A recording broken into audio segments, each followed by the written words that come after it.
नमस्कार दोस्तों। 360 डिग्रीज़ पर आप सभी का एक बार फिर से स्वागत है।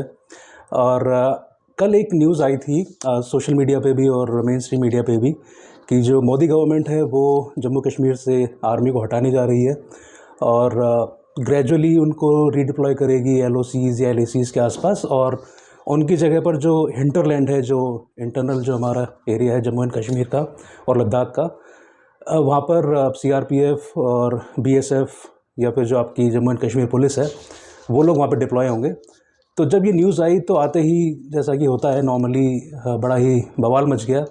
और कुछ लोगों ने तो ये भी कहना शुरू कर दिया कि जी मोदी जी ने तो जम्मू कश्मीर को अब बिल्कुल वापस से बर्बाद करने की ठान ली है और आर्मी वहाँ से हट जाएगी और वापस से आतंकवाद चालू हो जाएगा और वापस से वही पहले वाला जो हिसाब किताब होता है वो शुरू हो जाएगा। तो देखिए, सबसे पहली बात तो ये है कि अभी ये केवल प्रपोज़ल है, अभी गवर्नमेंट ने कोई डिसीजन नहीं लिया है यहाँ पे, ये एक प्रपोज़ल है। और दूसरी बात यह है कि इसमें आप ग्रेजुअल रिमूवल की बात हो रही है, मतलब जो इंटरनल एरियाज़ हैं जम्मू एंड कश्मीर के या लद्दाख के, वहाँ से आर्मी को ग्रेजुअली रिमूव किया जाएगा और जो इंटरनल जो रिस्पॉन्सिबिलिटी है इंटरनल सिक्योरिटी की, वो सारी सीआरपीएफ, बीएसएफ या जो लोकल पुलिस है आपकी जम्मू एंड कश्मीर की या लद्दाख की, उनको दी जाएगी। तो देखिए, यहाँ पर एक चीज़ बहुत इंपॉर्टेंट है और वो सभी को जाननी चाहिए और समझनी भी चाहिए कि आर्मी का एक्चुअली में रोल होता क्या है। आर्मी का रोल है आपकी एक्सटर्नल जो भी थ्रेट्स हैं उनसे लड़ने का। हाँ, एक्सेप्शनल कंडीशन में आर्मी को आप कई जगह पर डिप्लॉय कर सकते हैं, जैसे कि कोई नेचुरल कैलेमिटी आ गई, या मान लीजिए कोई अर्थक्वेक आ गया, फ्लड्स आ गए, या और कोई सिचुएशन आ गई, राइट्स हो गए अगर कहीं पे, या कोई भी लॉ एंड ऑर्डर का सिचुएशन आती है, तो वहाँ पर अगर गवर्नमेंट को लगता है कि आर्मी की ज़रूरत है तो वो आर्मी को वहाँ पर डिप्लॉय कर सकते हैं। Jammu and Kashmir, north east, इन राज्यों में आर्मी को इसलिए डिप्लॉय किया गया था क्योंकि एक तो इन राज्यों में एक asymmetric warfare plus hybrid warfare चल रही थी पिछले इतने दशकों से। तो सबसे ज़रूरी जो रीज़न है, जो मुझे लगता है, वो यह था कि जो लोकल पुलिस है या लोकल जो भी सिक्योरिटी एजेंसीज़ थी वो इतनी कैपेबल नहीं थी कि इस तरह के वॉरफेयर को वो लोग लड़ सकें। क्योंकि यहाँ पर क्या था कि आपके देश के अंदर ही एक वॉर चल रही थी जिसको हम अर्बन वॉरफेयर भी कह सकते हैं। आपके ही लोग आपसे लड़ रहे थे और उनके बीच में आतंकवादी भी थे जो आपकी फोर्सेस को अटैक कर रहे थे। तो कहीं ना कहीं जो लोकल पुलिस या लोकल एजेंसीज़ थी वो इन सब चीज़ों से लड़ने के लिए इक्विप्ड नहीं थी, वेपन्स नहीं थे, टैक्टिक्स नहीं थी, या जो भी रीज़न हो सकता है। और यही रीज़न था कि वहाँ पर हमको आर्मी को लगाना पड़ा। ऐसा ही एग्जांपल आप पंजाब का ले सकते हैं। पंजाब में भी सेम ऐसे टेररिज्म था, लेकिन बाद में अल्टीमेटली उस टेररिज्म से कौन लड़ा? वहाँ पर पुलिस ही लड़ी लास्ट में जाकर। तो यही सिचुएशन मुझे लग रहा है कि जम्मू एंड कश्मीर में ही होगी। और इसके कुछ रीज़न भी मुझे लगते हैं। अगर गवर्नमेंट ये अगर स्टेप लेती भी है तो मुझे नहीं लगता उसमें कुछ गलती होगी। उसका रीज़न है, मैं आपको कुछ रीज़न्स बताऊंगा कि जैसे आर्मी का प्राइमरी रोल तो मैंने आपको बता ही दिया। उसके अलावा क्या है कि जो भी लोकल पुलिस और जो भी हमारी सिक्योरिटी एजेंसीज हुआ करती थी वो पहले इक्विप नहीं हुआ करती थी, लेकिन जम्मू एंड कश्मीर में हमने देखा है पिछले कुछ समय से, कुछ सालों से, सीआरपीएफ हो गया, जम्मू एंड कश्मीर पुलिस हो गई, तो उनको वेपन्स भी काफ़ी अच्छे ग्रेड के मिल रहे हैं, प्लस टैक्टिकली भी वो लोग काफ़ी बेटर हैं पहले से।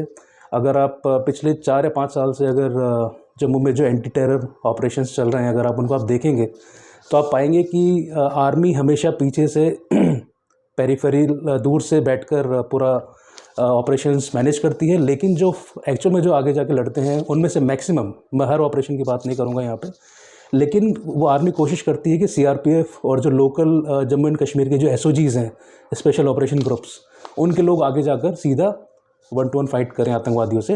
हाँ, जहाँ पे ज़रूरी होता है वहाँ पे आर्मी डेफिनेटली आती है।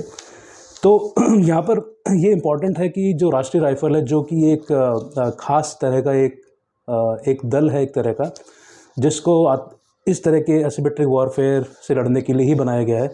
तो राष्ट्रीय राइफल अपनी सेवाएं देता रहेगा और वो ट्रेन भी करता रहेगा लोकल सिक्योरिटी एजेंसीज़ को, पुलिस को, ताकि उनको कोई दिक्कत ना आए। और अगर जहाँ पे ज़रूरत होगी, जहाँ पर अगर लगेगा कि आर्मी की ज़रूरत है, तो आर्मी वहाँ पर डेफिनेटली आएगी ही आएगी। जो दूसरा एक इम्पॉर्टेंट है, जो मुझे लगता है कि अब गवर्नमेंट जो है वो एक नेक्स्ट लेवल के बारे में सोच रही है। यहाँ पे कश्मीर में हम पिछले 30-35 सालों से एंगेज्ड हैं और हमारी आर्मी का एक अच्छा खासा मतलब एक नंबर हमारा वहाँ पे डिप्लॉय है इतने सालों से। तो जो मुझे लग रहा है वो यह है कि अब इंडियन गवर्नमेंट का जो प्लान है वो लॉन्ग टर्म प्लान वो यह है कि वहाँ से आर्मी को थोड़ा सा फ्री करते हैं, लोकल एजेंसीज़ को डिप्लॉय करते हैं, उनको रिस्पॉन्सिबिलिटी देते हैं वहाँ के लॉ एंड ऑर्डर को संभालने की, और आर्मी को पूरी तरीके से LAC LOC पे फोकस किया जाए, वहाँ पे रखा जाए। और क्योंकि पिछले कुछ सालों में हमारा जो सिक्योरिटी ग्रिड है अक्रॉस LAC एंड LOC वो भी काफ़ी इम्प्रूव हो गया है।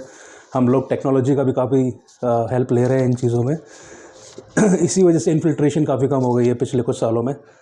तो मुझे जो लग रहा है वो लॉन्ग टर्म प्लान गवर्नमेंट का यह है कि अगर वो इस तरह से आर्मी को धीरे धीरे ग्रेजुअली हटाती भी है तो आर्मी को एक नेक्स्ट रोल के लिए तैयार कर रही है, जो डेफिनेटली LAC और LOC के पार का होगा।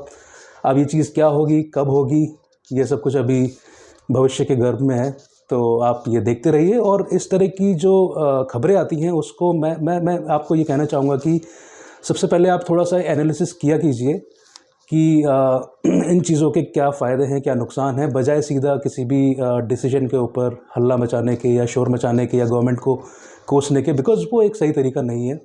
तो अभी मैंने जो आपको पॉइंट्स बताए हैं, आप खुद इन सब पॉइंट्स के बारे में जानिए, पहचानिए, इनको समझिए, फिर हो सकता है फिर आपको समझ में आए कि अगर हम आर्मी को ग्रेजुअली धीरे धीरे इंटरनल एरियाज से हटाकर एक्सटर्नल जो आपके बॉर्डर्स हैं वहाँ पर अगर आप रखते हैं तो कहीं ना कहीं अच्छा ही स्टेप है, वो आर्मी के लिए भी अच्छा स्टेप है। बिकॉज आर्मी को अगर आप डिप्लॉय करते हैं इंटरनल एरियाज़ में तो उसकी कॉस्ट भी होती है, और उसकी कॉस्ट आपकी स्टेट गवर्नमेंट को पे करनी पड़ती है कहीं ना कहीं। और तो मेरे हिसाब से काफ़ी अच्छा डिसीजन होगा। अब ये डिसीजन कब होगा, कैसे होगा, कितना टाइम इसमें लगेगा, वो सब कुछ अभी बाद में पता लगेगा, लेकिन अगर ये होता है तो thumbs up from my end. मेरे को ये डिसीजन बहुत पसंद आएगा। तो आज के इस एपिसोड में इतना ही। अगर आपको हमारे वीडियोज़ आपको अच्छे लग रहे हैं तो प्लीज़ चैनल को सब्सक्राइब कीजिए, इनको शेयर भी कीजिए। आप अगर चाहते हैं हम किसी स्पेसिफिक टॉपिक के ऊपर वीडियोज़ बनाएं तो काइंडली कमेंट सेक्शन में आप वो लिख सकते हैं। हम डेफिनेटली आपके फीडबैक को कंसिडर करेंगे और उस पर वीडियोज़ बनाएंगे। तो हमारे चैनल को देखने के लिए आपका बहुत बहुत धन्यवाद। Thank you so much. Take care. Bye bye.